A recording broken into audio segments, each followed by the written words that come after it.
Bienvenidos a otro episodio de Se Regalan Dudas. Estamos felices de estar compartiendo con ustedes. Esta invitada nos estamos dando cuenta que ya la habíamos casado desde la primera temporada, pero por algo como que se nos borró del esquema un ratito y ahorita que estábamos buscando como historias nuevas que contar.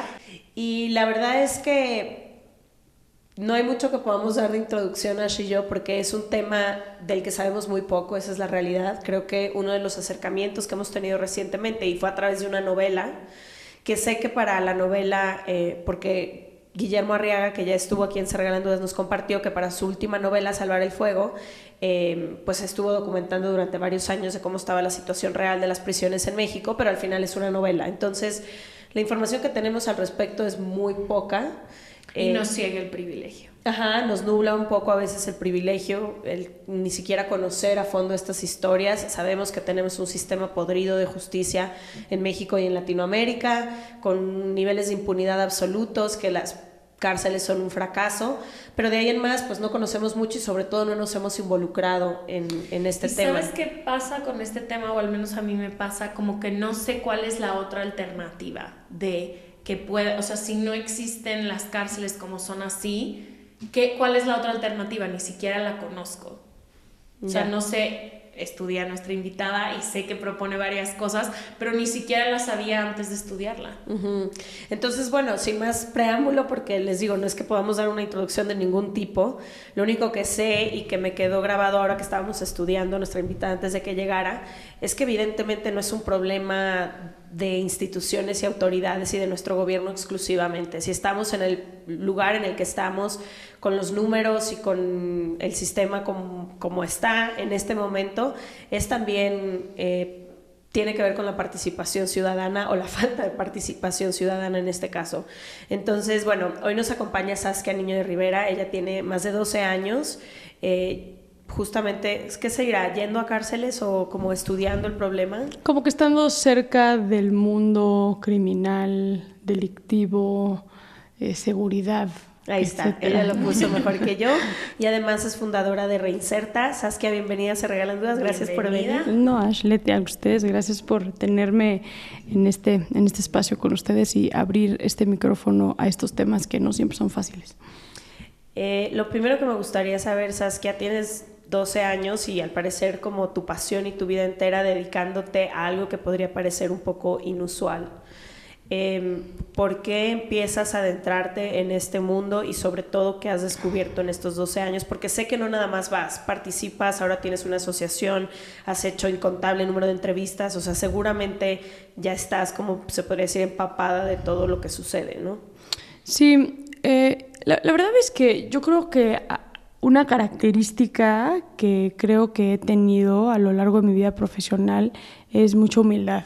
Y creo que la humildad me ha llevado a, y digo esto con mucha humildad, ¿no? O sea, pero sí creo que la humildad me ha llevado a poder tener la paciencia y poder sentarme en un momento, en tiempo, en forma, entendiendo dónde estoy parada, ¿no? Entonces, eso ha dejado que las cosas se vayan acomodando y que las puertas se vayan abriendo conforme me ha tocado. Yo he visto a veces que la gente, especialmente los jóvenes, es como, quiero esto, y van sobre algo, y de repente, al estar tan aferrados de el punto final, se pierden quizá de oportunidades tanto de crecimiento personal como de quizá no es esto, pero es esto, porque se me abrió esta oportunidad y nunca lo había ni siquiera pensado, pero esto también me podría interesar, ¿no?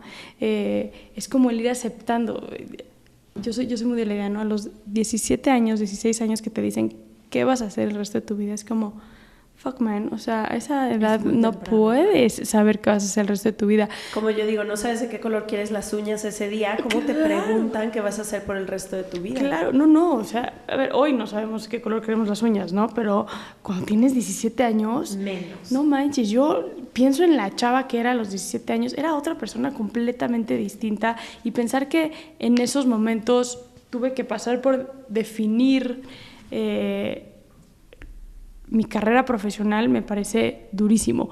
Y la pasé de la fregada, la verdad, la pasé muy, muy mal escogiendo la carrera y como esa parte académica, pero sí como que dije, voy con toda la fuerza, pero entendiendo que me falta mucho por saber, me falta mucho por conocer, y lo que hoy diga quiero hacer, quizá se vaya transformando, y esa transformación me fue permitiendo que se fuera definiendo mi pasión, hasta donde dijera yo, aquí es donde quiero estar, y ya las puertas que se vayan abriendo tienen que estar muy dirigidas a este tema, porque quiero dejar de explorar, porque ya estoy contenta, yo algo que defino mucho es, ya no existen para mí lamentar los domingos en la noche o festejar los viernes en la tarde, ¿sabes? O sea, ¿se acuerdan cuando íbamos en prepa? Bueno, yo lo digo cuando íbamos en prepa porque fue la última vez que yo viví eso, por fin es viernes,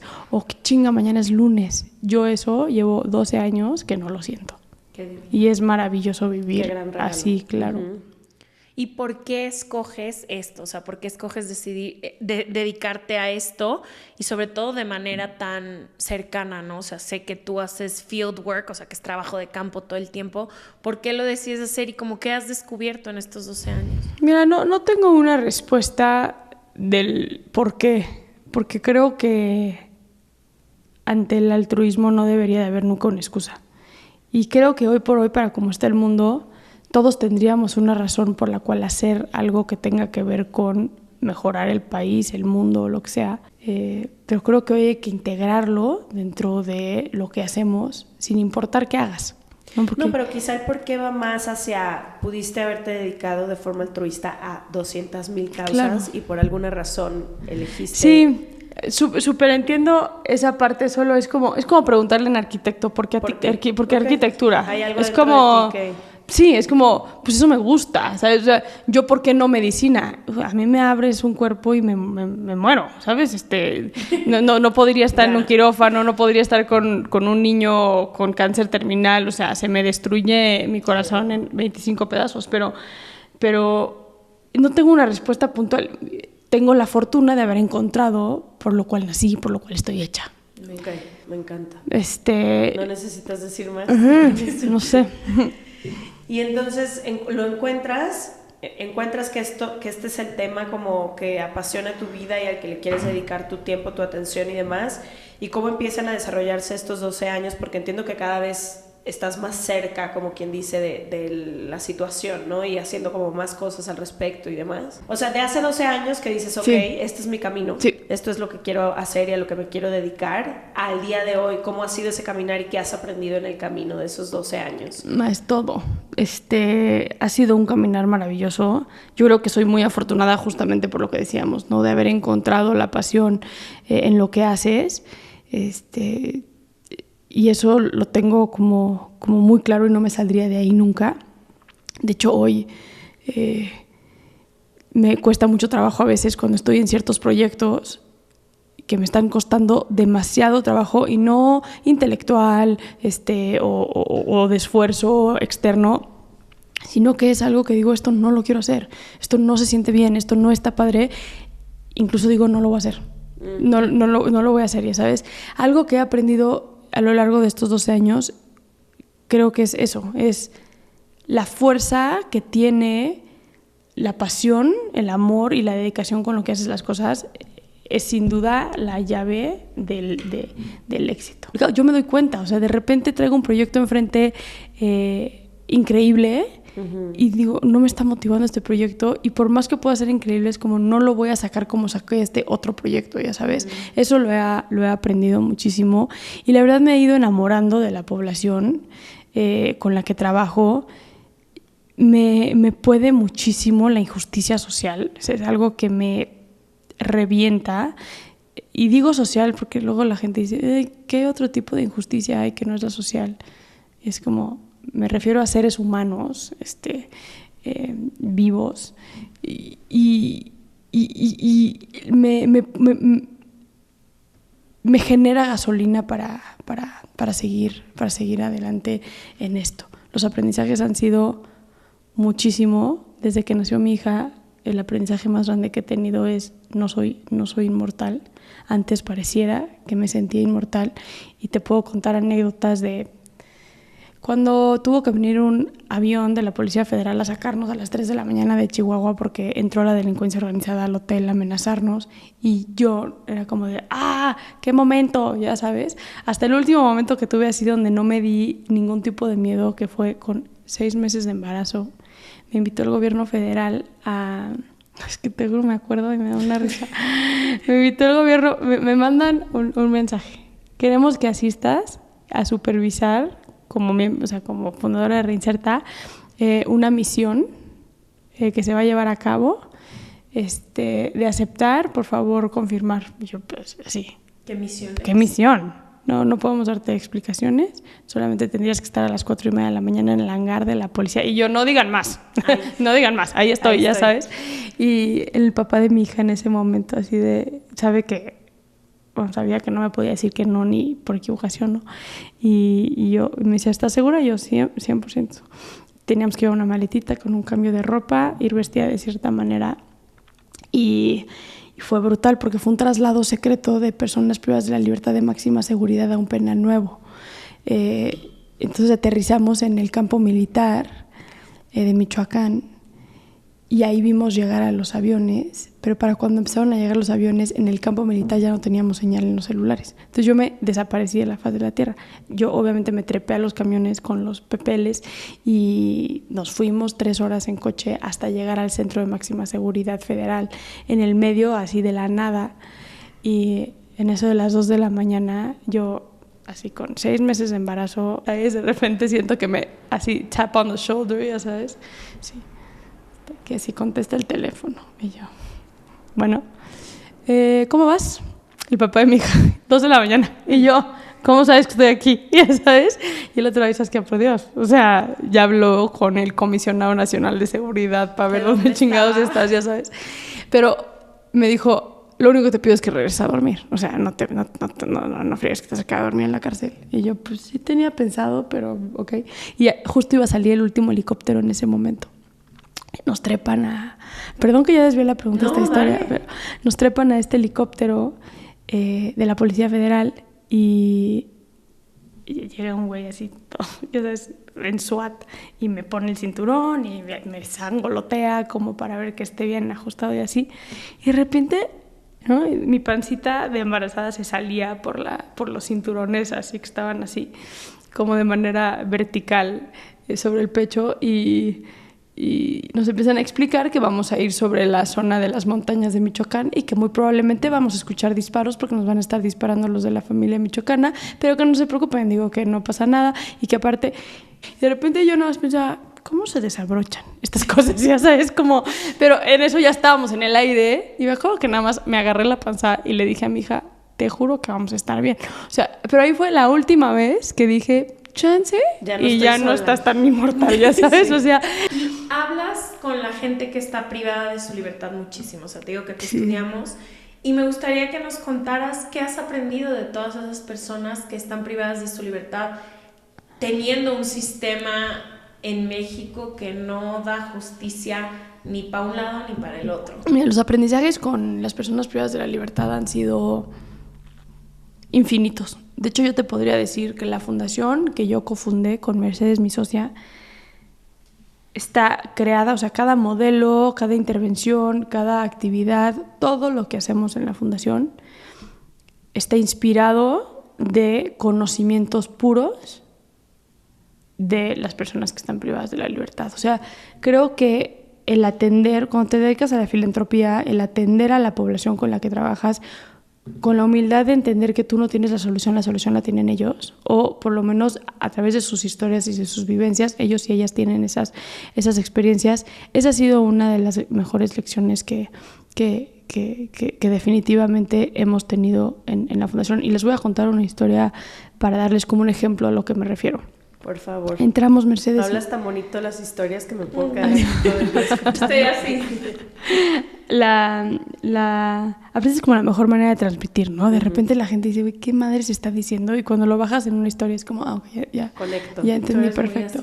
De ti también. A mí me encanta, y me encanta escuchar a la gente yo que puedo escuchar 6 horas. que lo hace así, o sea, es maravilloso. De hecho, acabamos, paréntesis, ahorita regreso a la historia de por qué, pero acabamos de escribir un libro en la fundación que se llama No es No, que es una guía de actuación para sobrevivientes de violencia sexual, y justo cuando estábamos decidiendo cómo íbamos a formatear, cómo íbamos a darle forma, digamos, al libro, ejemplificamos con historias. O sea, basta el artículo 42 del Código Penal. No, que basta. Que la gente le pueda poner código postal, nombre y apellido, porque Tal solo cual. así entiendes lo cercano que es. Esto me pasó a mí.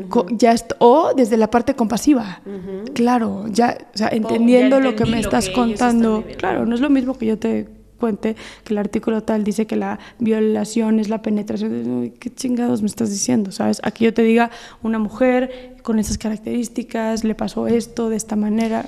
Que pasa mucho a través de nuestro podcast también, que a veces viene un especialista, da un ejemplo, por ejemplo, voy a poner uno que pasó hace poquito, del narcisismo, y los comentarios son, wow, sí. Hasta que ella lo explicó así, hasta que ella contó esa historia, pude reconocer esas características en mi relación. Claro. Porque si lees la definición de narcisismo, pues sí, es como, güey, ¿cómo? ¿Qué es esto? Claro.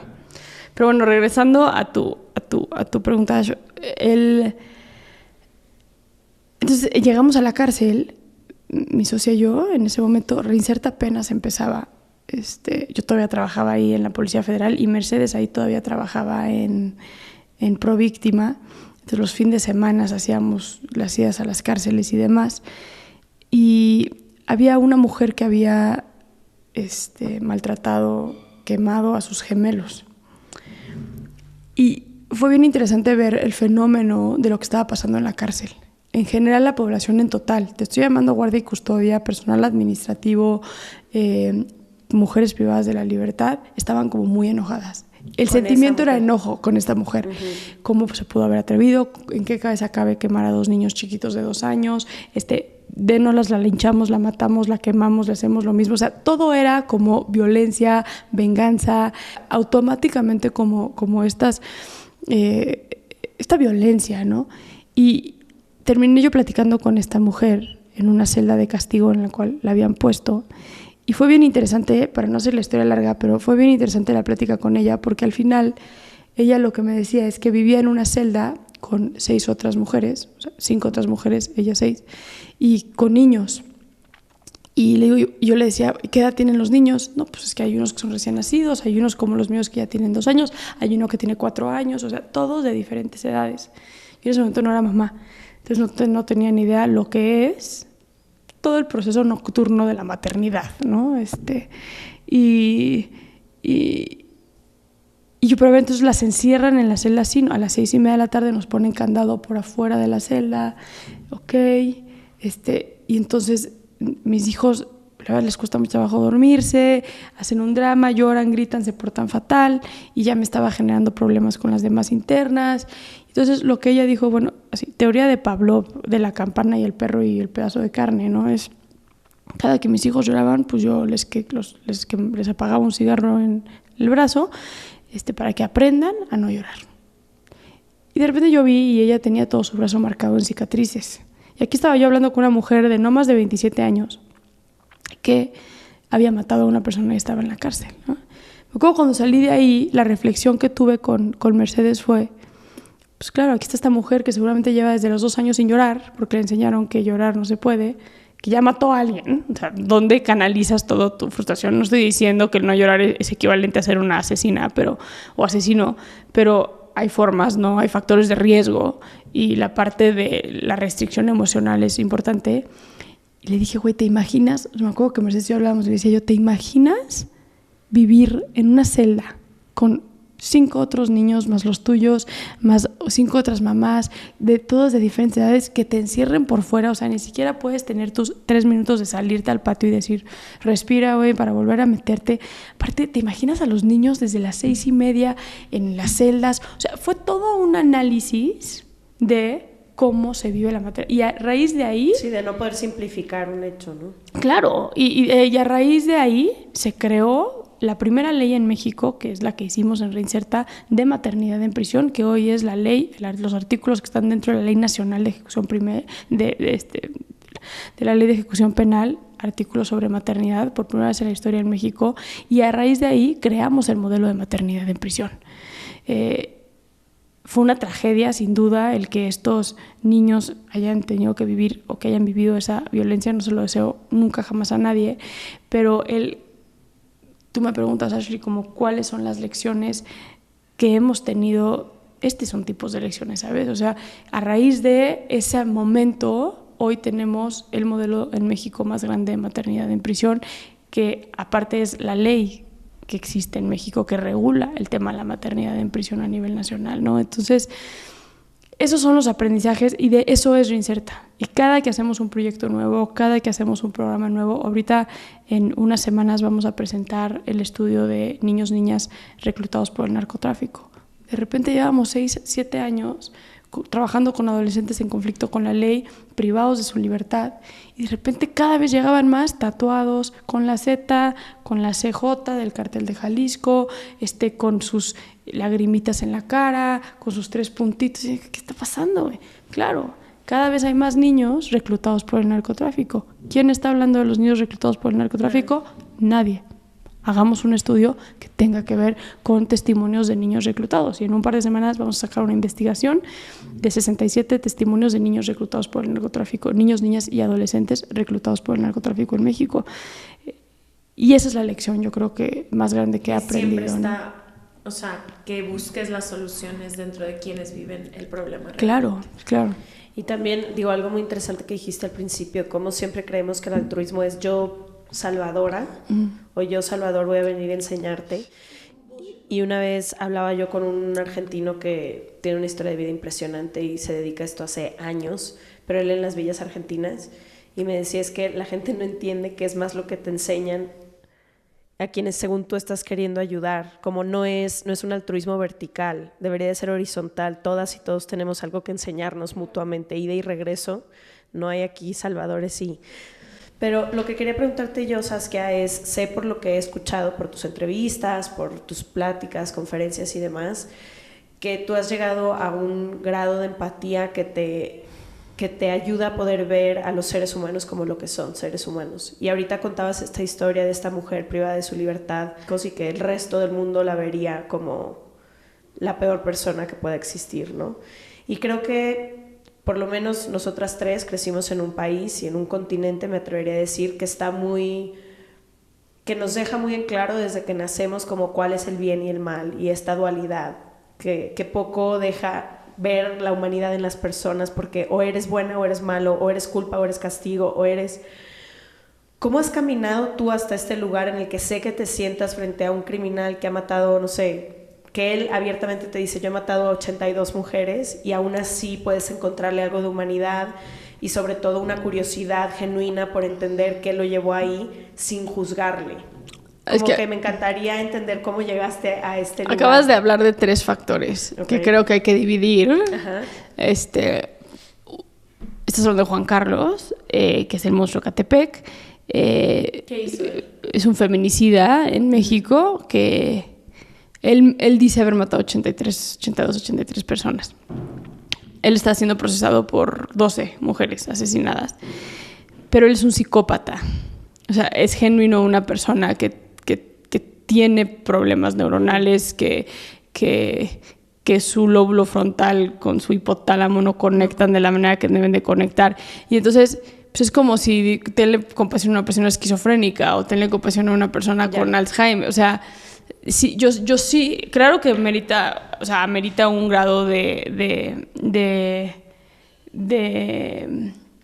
empatía.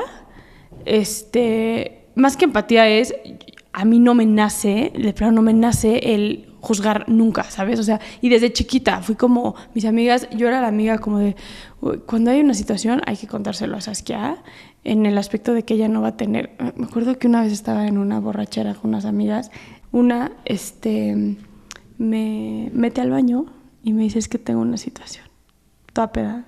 Y yo, ¿qué pasó? Pero en el baño, su mejor amiga estaba afuera, o sea, ella y yo no te creas que íntimas.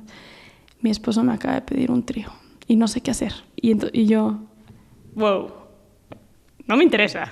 No seas tonta, güey, no te estoy proponiendo. No y yo, gracias, pero ahorita estoy bien. Y, ¿sabes? Pero me dijo, no, es que, ¿qué hago? Y yo, güey, qué chistoso, o sea, como que la gente le pasa esto conmigo, que es como, cuando hay que decirle a alguien algo, vamos a decírselo a Saskia, porque genuino es como de, güey, haz lo que te haga feliz, ¿sabes? Me da igual. Con los criminales o con los presuntos criminales me pasa una cosa similar. No es lo mismo, pero me pasa una cosa similar, que es, estás en un contexto de cárcel. No estoy hablando, no es lo mismo que me pongas a un asesino serial enfrente en una cárcel que me lo pongas afuera. Creo en la justicia, creo en la segregación de personas que le hacen daño a la sociedad. Entonces es difícil verlo desde una cárcel a verlo afuera. Uh-huh. Cuando trabajaba yo en antisecuestro, me tocó ver a secuestradores recién detenidos. Y era otro boleto verlos ahí que verlos ya en cárcel. 3 años después. O cuando empezó mi vida laboral, yo empecé en negociación de secuestros. No era lo mismo escucharlos por el teléfono cuando tenían a la víctima en su poder, ¿no? Que verlos detenidos o después verlos en la cárcel. O sea, es un sentimiento muy distinto. Pero un poco regresando a la pregunta, creo que hay que dividirlo como en tres aspectos, ¿no? Uno es el entendimiento de la enfermedad mental, que eso creo que es... ¿La mayoría de los criminales la tienen? No, la gran minoría. Sí, la gran minoría, o sea, contados.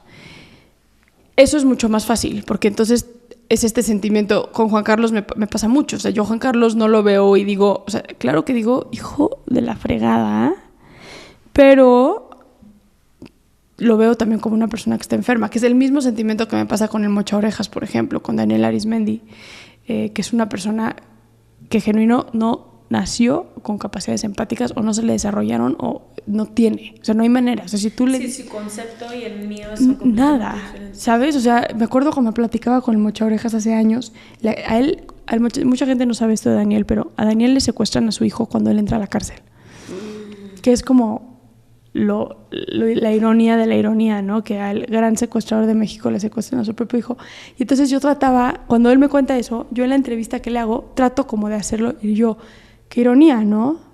Y se me queda viendo. Y yo, o sea, que te secuestraron a ti. Pues sí, es que así está la situación en México. Y yo, ¿cómo que así está la situación en México? O sea, pero él no puede, no, en vez de decir, claro, yo fui un hijo de la chingada con esta cantidad de gente, pues claro que eventualmente eso requiere cierta capacidad empática, ¿no? Es decir, entiendo el enojo que tiene la gente conmigo por lo que yo hice. Él fue, pues México está inseguro, esas cosas pasan. O sea, desde un lugar súper racional, fue como wow, así, puedo meterme a tu cabeza y escarbar muchísimo y aprender muchísimo de tu cabeza, ya sabes, pero eso es muy distinto, ese sentimiento con una persona con una enfermedad mental. Es un tema empático ante su enfermedad y de mucho enojo ante las acciones y el dolor que ha generado. Con las personas con las personas que han cometido delitos, pero que sí tienen estas capacidades empáticas y que en realidad es mucha exposición a factores de riesgos a lo largo de su vida, un genuino interés por dinero fácil, la normalización de la violencia a lo largo de su vida, o sea, lo que sea, ahí sí me pasa que pues, no soy nadie para estarte juzgando. El Estado es alguien para estarte juzgando y ya te juzgó y ya estás aquí adentro. Entonces, ¿de qué sirve que yo esté aquí enfrente y que yo te juzgue a ti?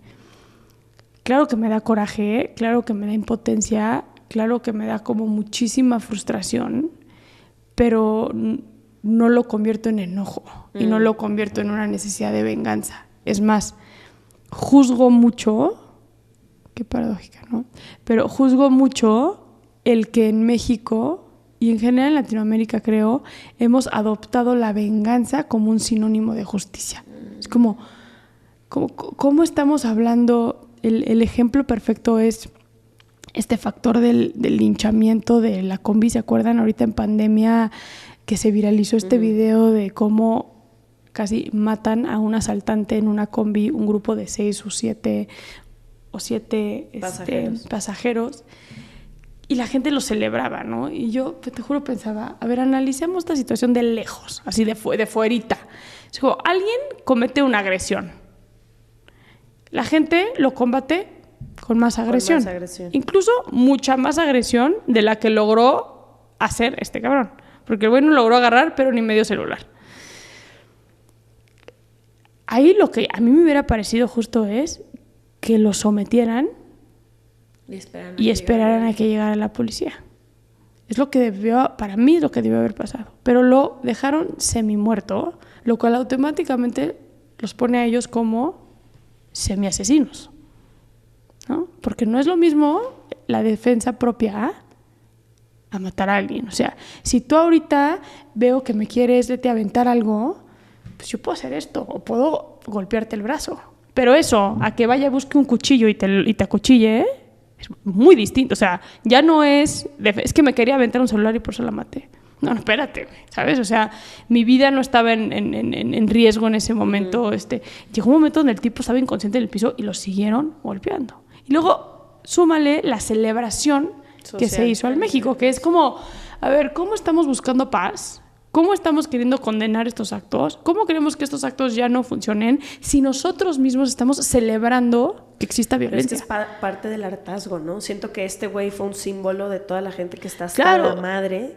Pero el camino no es el correcto. Sí, estoy de acuerdo. O sea, yo una vez me tocó platicar con el expresidente Santos en Colombia y justo yo le decía, es que ¿qué nos falta en México para empezar a hablar de paz, para empezar a generar caminos hacia la paz? Porque todo el tiempo el discurso en los medios, con los políticos, más policías en la calle, más cámaras, la guerra contra el narco, el combate del narcotráfico, todos son terminologías de guerra. De guerra. Dejemos el discurso de odio, dejemos el discurso de venganza, dejemos. ¿Qué tuvo que hacer Colombia en su momento? Después de Pablo Escobar y de todo las amenazas, los secuestros de las FARC y de los grupos armados y los paramilitares y demás, tuvo un momento que la ciudadanía tuvo que resignarse a, si queremos empezar de cero, tenemos que empezar de cero. Y sin duda es empezar de cero, que se haga toda la justicia que se tiene que hacer, pero mucha de la justicia no se va a poder hacer. O sea, hoy por hoy el nivel de violencia en este país no permite que todos alcancemos justicia. Y yo te lo puedo decir, es un lugar mucho más frío. Juan Carlos es el caso perfecto, el monstruo. Juan Carlos está reconociendo 82 mujeres que él asesinó. Está siendo procesado por 12. O sea, ¿qué nos dice eso? Que hay más de 60 mujeres. Que no. Hicimos 60 familias. Hay 60 mujeres muertas 70. Que nunca van a... Sí, más de 60. 82, 70. 71 familias. 71 familias, 70 familias que no van a encontrar nunca la justicia porque el agresor de su familiar ya está dentro de la cárcel. Sí, sabes que pero debía de procesarse también. Está bien, pero estoy hablando de un hombre que reconoce. Súmenle todos los que no reconocen. Porque hoy por hoy así funciona la justicia. Igual y este cabrón trae 40 homicidios, pero justo lo agarramos por 2. Y con esos 2 le vamos a dar 100 años. Vámonos, güey. Next. Hoy por hoy no tenemos el sistema penal para procesar absolutamente todo. Estamos rebasados. A ver, hoy por hoy... Sí, especialmente 92,000 desaparecidos, imagínate. ¿Sabes cómo funciona en México con los desaparecidos? Cuando tú vas a levantar una denuncia de, oye, mi familiar está desaparecido, a ver, características, quién es, por dónde andaba, con quién se juntaba, y si la policía determina que seguramente andaba haciendo chingaderas, ni siquiera lo investigan ya. Es como de, güey, es daño colateral de la guerra contra el narco y de todo lo que está pasando. No nos podemos meter a investigar cada que un narco mata a otro narco, entonces, perdón, no nos metemos a esos temas. Ojo, no estoy diciendo que todos los desaparecidos son gente que está relacionada, pero lo que estoy diciendo es, ya que exista ese criterio, es que está rebasadísimo el sistema. Entonces, sí, tienen miles de cuerpos en las fosas que no tienen ni idea quiénes son, es un desastre. Y, a ver, las imágenes están, las fosas están a ver, se me fotos, ya no saben dónde meter tantos cuerpos.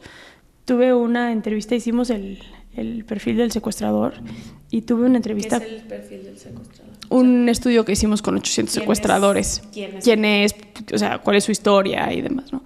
Y me acuerdo que platiqué con una mujer perteneciente a un cartel y que me decía, yo estoy dispuesta a hablar. Yo soy la encargada de 3 o 4 fosas donde hay un chingo de cuerpos. Yo estoy dispuesta a hablar. Quiero negociar. Me acuerdo que fui yo con una autoridad importante en ese momento y le dije, güey, ¿quiere hablar? O sea, es que no hay manera. No tenemos los recursos para saber dónde están esas fosas, porque si sabemos dónde están esas fosas, tenemos que sacar los cuerpos de esas fosas y tenemos que procesar los cuerpos que están dentro de esas fosas y no tenemos los recursos para eso. Es mejor que se queden ahí los cuerpos.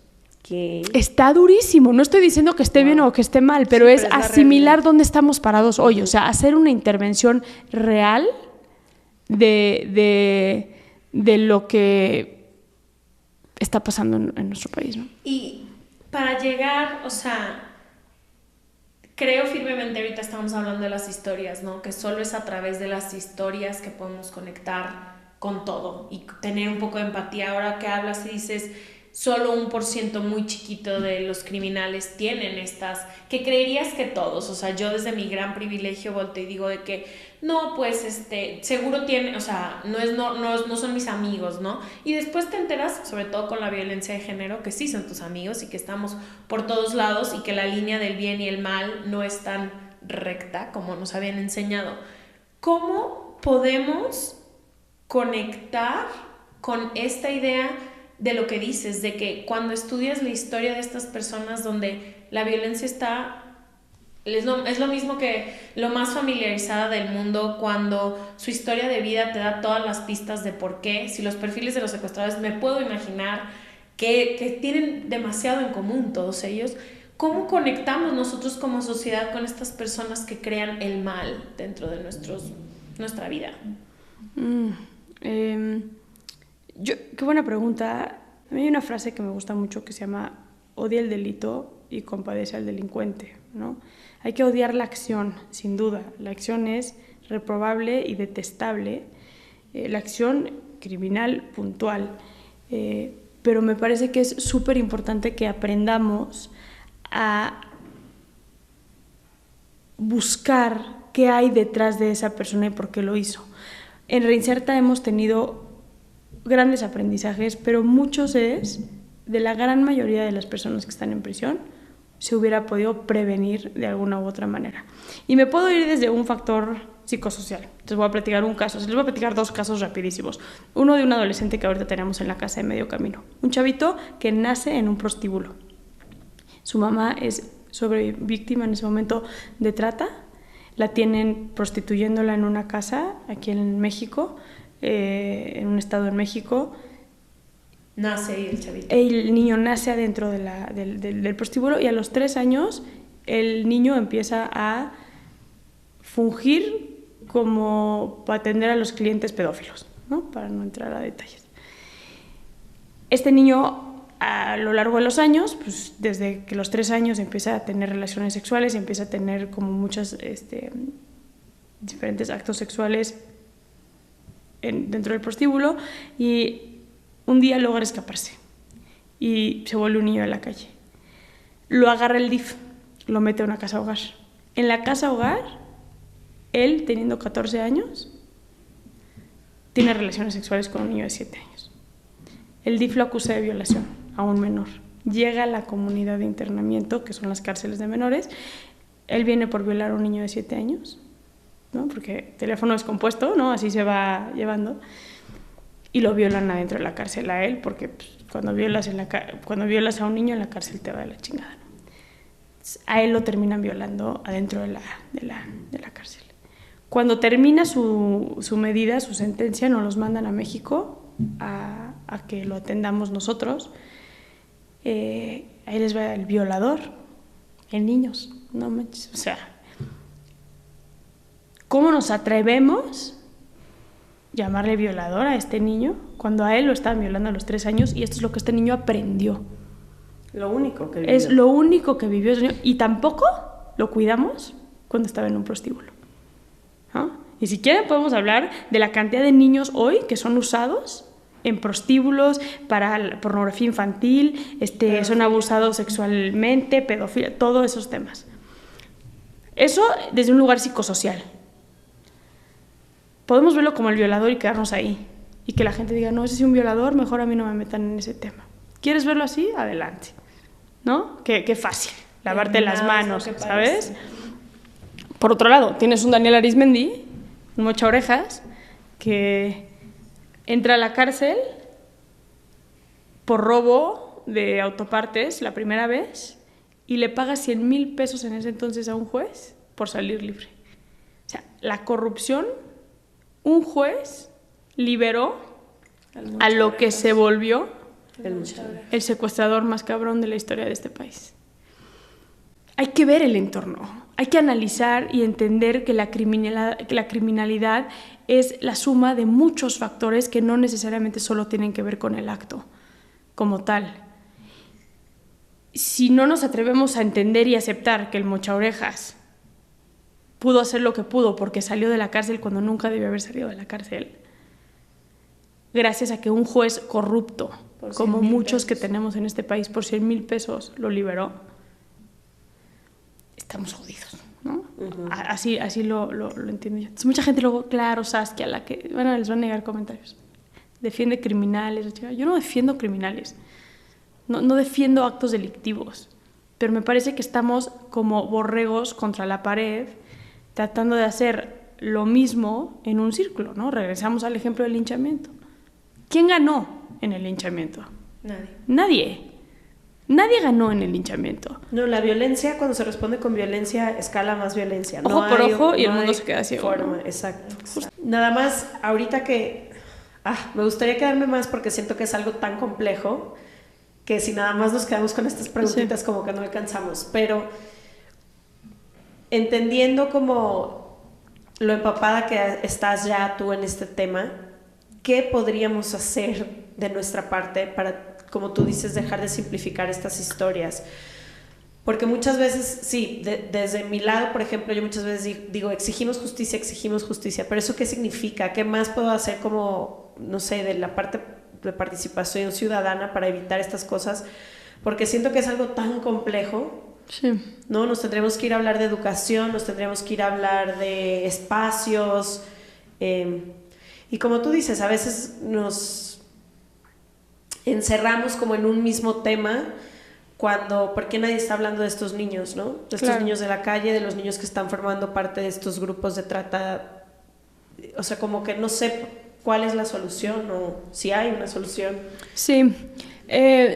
Mira, yo creo que hay que empezar a ver el altruismo no desde un yo no puedo poner una fundación o yo no puedo dedicar mi tiempo al voluntariado. Yo creo que para cómo está la situación hoy en el mundo es ¿qué haces tú desde tu trinchera?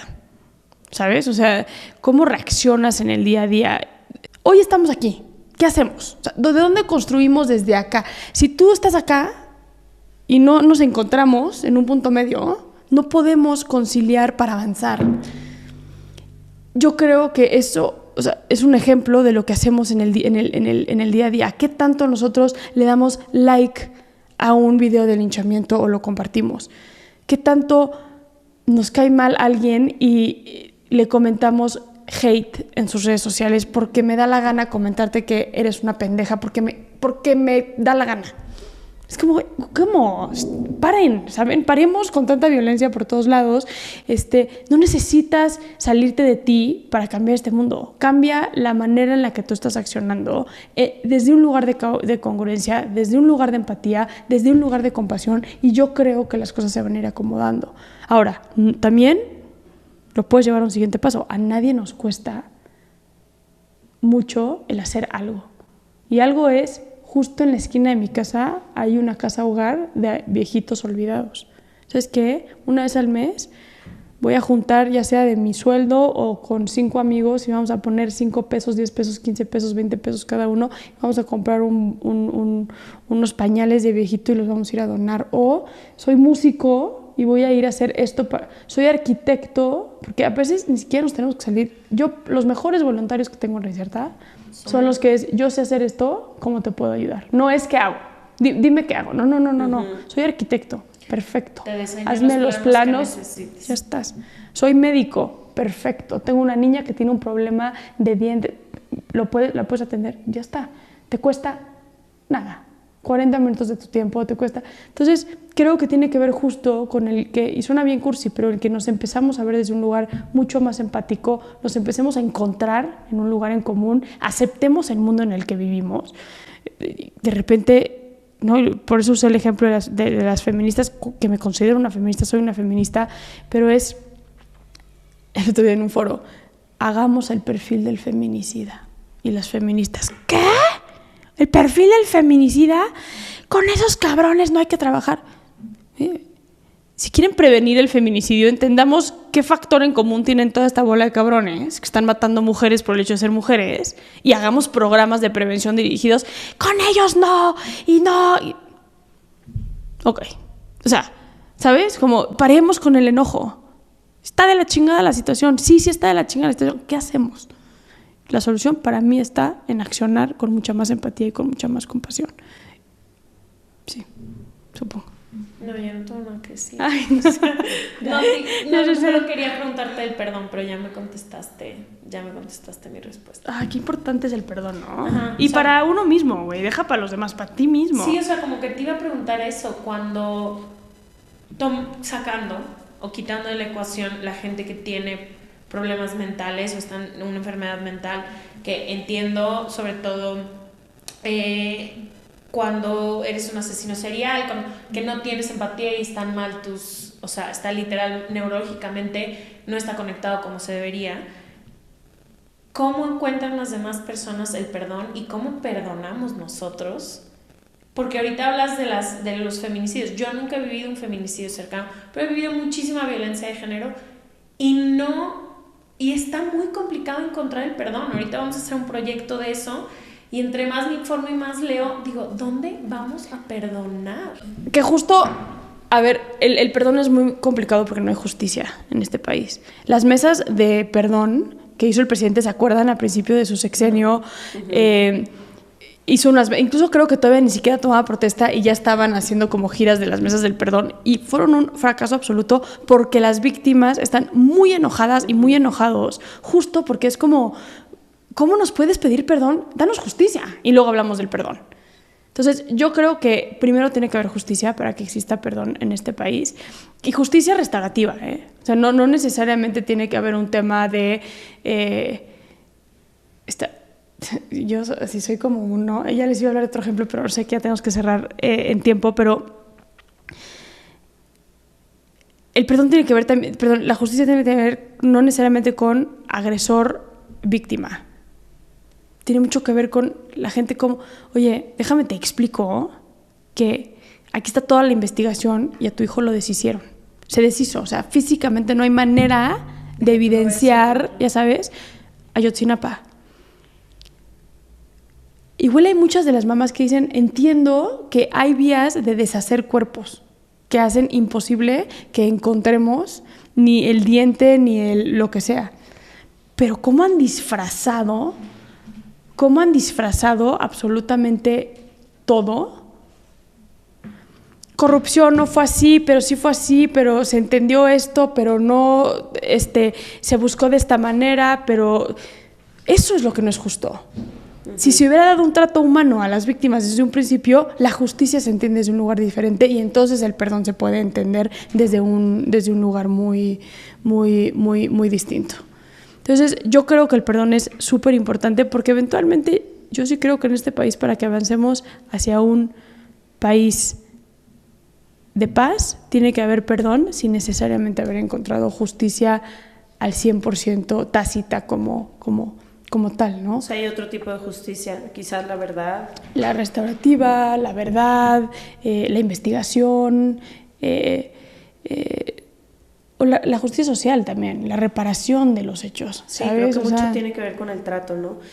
Te digo, yo no estaba familiarizada con este tema, pero hemos hablado muchísimo aquí de abuso y acoso sexual Y ahora que estoy leyendo el libro del feminicidio de Cristina Rivas Mercado, que su hermana narra completa cómo fue toda la... Ella 30 años después decide investigar exactamente qué pasó. Y creo que es eso un poco. Las familias al final, más allá de la justicia, creo que es el trato que reciben de las autoridades, que es tan inhumano. Tú llegas a decir, me violaron, y el trato que te dan en el Ministerio Público es más revictimizante y humillante que la acción misma. Claro, no es metan al agresor. Vean el caso de Marisela. O sea, ¿cómo eso no es justicia en el país? No entendamos la justicia en agarraron al agresor de mi hijo y lo refundaron en la cárcel. Es todo el proceso que implica para eso. Y eso creo que es... Sí, la falta de humanidad, ¿no? El nivel... Les podemos dedicar un capítulo a la falta de humanidad en el sistema de justicia penal. O sea, yo he visto unas cosas que dices... No, no hay manera que una persona, autoridad, juez, secretario de acuerdos, Ministerio Público, Policía de Investigación, tenga este nivel de inhumanidad. Y al final las víctimas de lo que se quejan es eso. A mí no me hables de perdón cuando el juez me dijo que mi hija era una puta y que por eso la mataron. Eso pasa, ¿sabes? Es que también su hija, porque iba vestida así a las 12 de la noche en la calle, pues que era prostituta o qué, señora. Óyeme. Con la mano en la cintura. Con la mano en la cintura. Eso encabrona también. Eso es lo que es indignante en este país. Y no nada más en materia de feminicidios y de género. En todo. Una vez un papá me explicó, él tuvo que hacer la investigación, le secuestraron a sus 3 hijas y mutilaron de sus dedos a las 3 hijas. A las 3, las conocí, a las 3. Él contrató investigadores privados e hizo toda la investigación del secuestro de su hija. Agarraron de 7 a 6 de los secuestradores. Y a una de las secuestradoras, mujer, no la agarraron. Y hasta que el papá dijo, oiga, juez, ya le hice la chamba, no tuvo que levantar un fregado dedo, güey. Ni un peso. ¿Sabes qué le dijo el juez? Que era un goloso. Goloso le dijo, agradezca que metimos a 6 de los 7. Dese por bien servido, porque hay muchísimas víctimas que nunca... ni a un solo agresor de sus hijos encuentran en la cárcel. Así que desde por bien servido, haga su vida y ya no esté chingando. Oye, no se trata del séptimo ahí. Ya no se trata del séptimo ahí, ¿sabes? Entonces, el perdón es cabrón. Es cabrón. Oye, sabes que le estamos pidiendo a todas nuestras invitadas e invitados si pueden leer una pregunta de nuestro libro antes de irse y regalarnos su respuesta. Escoge la que tú quieras. Que qué buen libro, por cierto. Gracias. Hagamos la de...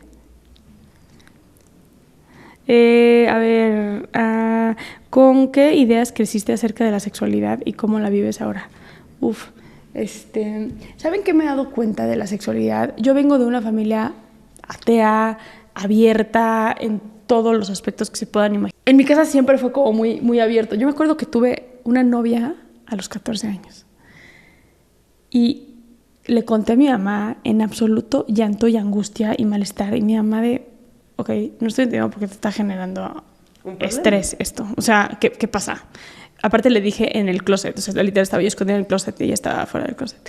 Y... figurativa y literal. O sea, es la cosa más cursi, ¿no? O sea, y mi mamá, ¿podemos salir? O sea, podemos hablar porque no estoy entendiendo tu angustia, güey. O sea, ¿qué está pasando?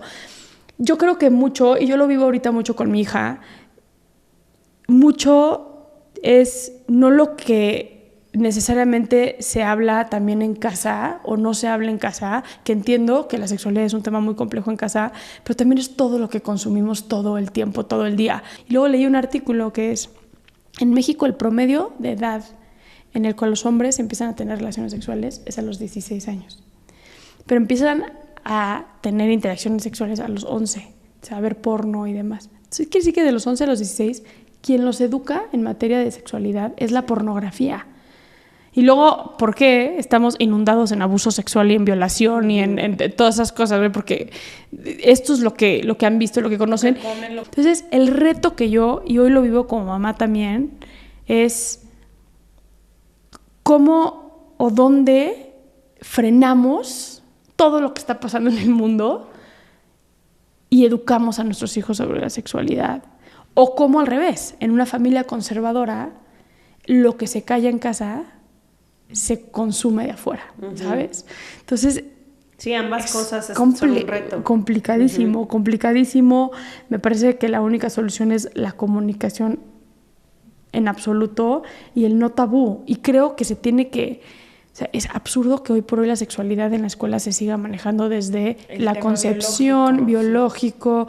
Es una locura absoluta, ¿sabes? Pero, bueno, esa es mi respuesta. No sé si la contesté.